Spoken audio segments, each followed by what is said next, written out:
Фудбалскиот клуб Тетекс со подновена екипа ги започна подготовките за серијата нови надпревари во втората лига.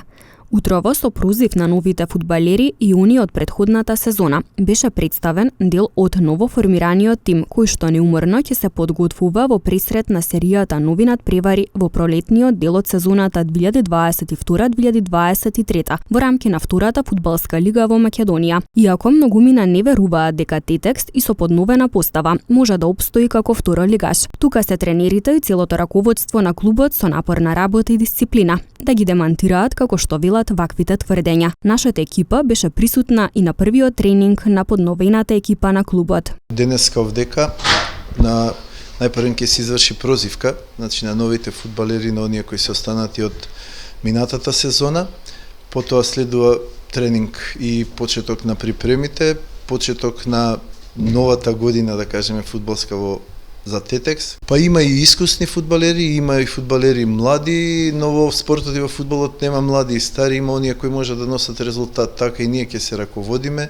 Значи Тетекс има една тешка задача, многу и не веруваат дека Тетекс може да обстане во втората лига, но затоа ние ќе се потрудиме да ги убедиме и затоа ќе избираме оние што ќе може да донесат резултати и успеси за Тетекс во новата сезона. Во силна конкуренција во втората фудбалска лига за фудбалскиот клуб Тетекс важен ќе биде секој бод, а главната цел е клубот да остане во лигата. Спаѓаат овие што се од горниот дел, каде што се веќе екипирани, имаат големо бодовно салдо.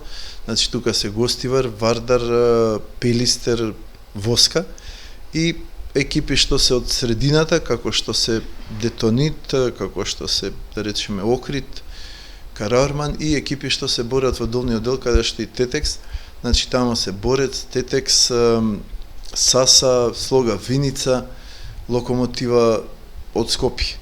Така да мислам дека за нас ќе одиме надпревар по надпревар, значи нема јаки и слаби противници, секој бод ќе биде добре дојден, а тоа само по себе значи дека ќе биде голема борба за секој освен бод. Да, Тетекс е во втората лига според неговиот рейтинг и брендот Тетекс на место кое според мене не би требало да биде, но секогаш и во животот и во спортот има и тешки и убави моменти. Се надеваме дека во новата сезона ќе има повеќе убави моменти и ќе успее Тетекс да остане, затоа што тоа е целта и единствената задача.